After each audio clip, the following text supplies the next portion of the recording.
ಎತ್ತಿದಾಗ ಚೇರ ಗಡಿ ಮುತ್ತಿದಾಗ ಕೊಂದ ಕನ್ನಡದ ಕಪ್ಪು ಮಣ್ಣಿನವನು.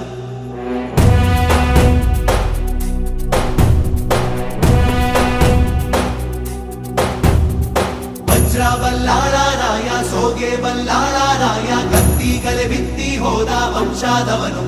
ಈ ಸೀಮೆಗೆ ಶಿವ ನೀಡಿದ ವರವೋ,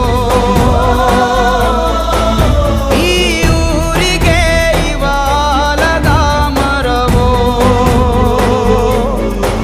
ಮೂರು ಸುತ್ತಿನ ಕ್ವಾಟೆ ಗಸ್ತಿಗೆ ನಿಂತ ಗರಡಿ ಮನೆ ನಾಯಕ.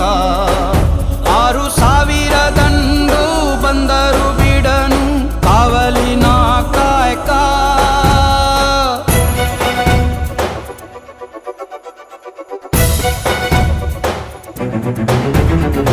ಏಳು ಏಳೆಡೆಯ ಸರ್ಪ ಬಂದು ಕುಂತೈತೋ ಯಪ್ಪ ನಮ್ಮ